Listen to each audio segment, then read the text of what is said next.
This is Kitten's Joy entering the spar in his aqua tread. He's been on this machine for about 2 years now.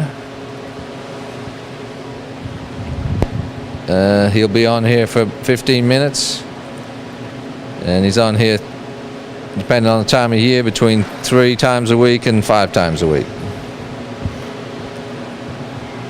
The pool is heated at this time of year to about 80 degrees.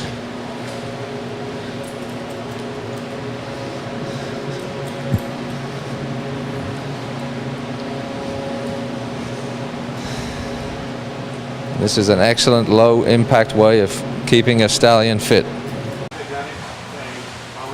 The horses really like the spa a great deal. They sometimes the first timers who haven't seen it before, they're a little nervous about it, but we just let them watch somebody else go through, and after they see 1 or 2 come through and see that they didn't get hurt or nothing happened to them, they go through and go for it just like everybody else. They really seem to like the spa a lot.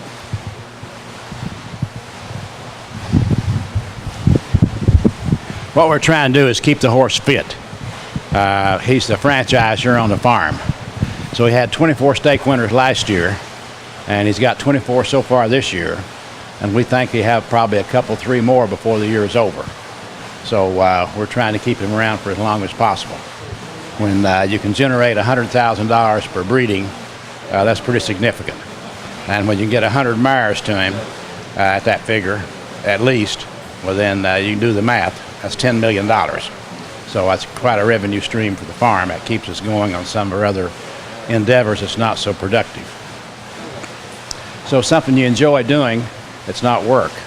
Like this morning, I did read the paper, but I also checked on the entries up at Churchill Downs. We're entering horses up there. I'm in a red-hot contest with a couple more people to be the leading owner. And we're going in today tied. So I've got to make sure I've got my my guns loaded for the last 4 days of the meet. So we're trying to enter some horses we think can win us the owner's title for the 25th time. So we enjoy winning and we enjoy the competition. If you don't have competitors, you know, it's real hard on trying to keep up with you. It's not as much fun. So it inspires you when you got somebody pushing you a little bit. You see in the winner's circle a lot. Well, I try to get in a lot. We're planning on going down and we're flying out here on December the 5th to the Claiming Crown down for opening day at Gulfstream. We won 4 Claiming Crown races the year before last and only 3 this year. So in an effort to win the owner's title up at Saratoga, I used up some of my horses that were eligible for the starter allowance horses for the Claiming Crown. And they claimed them off of me naturally. So I thought I could get some more to replace them, but I've kind of fallen short. So I only have horses that's going to be running in 3 races this time instead of 5 or 6. So, but anyway, I truly think we'll probably win 1 at least to try to keep our name on the list down there. We've won more than anybody else so far, so we try to keep the ball rolling. Yeah, keep the record going. We got the momentum. We just have to sustain it.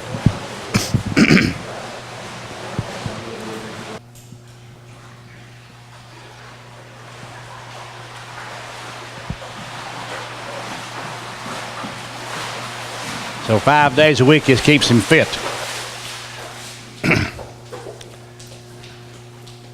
Looks pretty trim, doesn't he? Beautiful.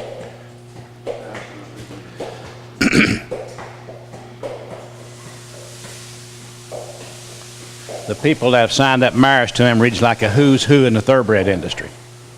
We've got, I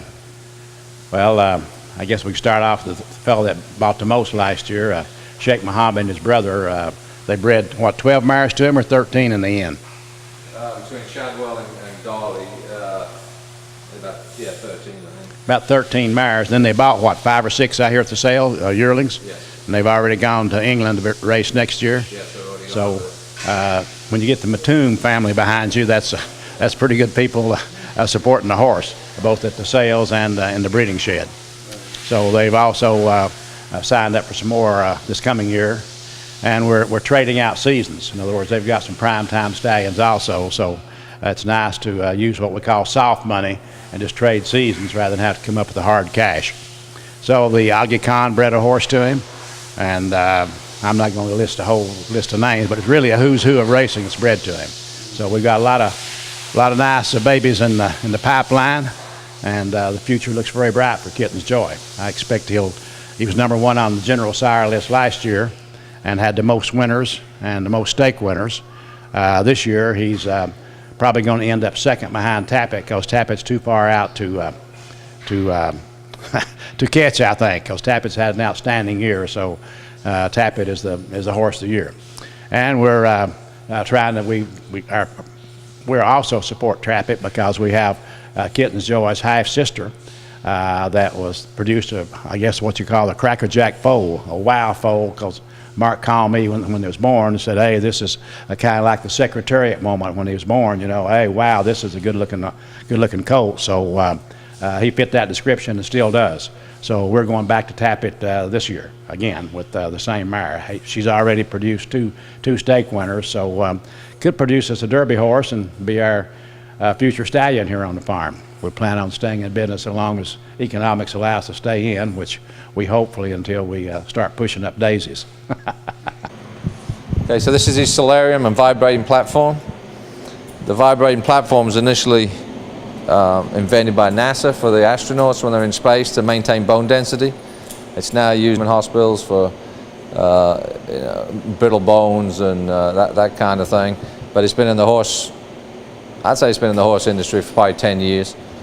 And it really helps maintain bone density on horses that are not galloping every day. So we use it a lot for the training horses, rehabilitating training horses. And it also, as a side effect, it increases hoof growth quite dramatically. So if you've got a horse with problem feet, you'll put them on here to get them to grow foot quickly. But they also like it. Once you stand on it a while, you'll see why. It makes you feel good, and you can get quite a workout with it. Some gyms use it for toning. You can stand on it with weights, and you can get quite a workout with it, and it will make you sore. I can vouch for that. And then those heat lamps. This whole setup came from Holland. It's all built in Holland. It's supposed to be the best one in the world. And this is the only one that I know of that's actually recessed into the ground. So the horse is not, usually it's a platform and the horses stand onto it. And I didn't want that, so this is actually recessed into the ground, which is, as far as I know, it was the only one when we did this 2 years ago, and as far as I know, it's still the only one. And the heat lamps are deep tissue heat lamps. They're not just for drying off, they're for penetrating deep into the muscles, for healing and recovery after workouts. So as you can see, he quite enjoys it. This is used to treat osteoporosis in women. In other words, it does increase bone density in human beings as well as it does horses. So they have it at Johns Hopkins University, they have it at Baylor University, they have one at Presbyterian Medical Center in New York, they have the Mayo Clinic in Rochester, Minnesota. So this is used in a lot of places for women.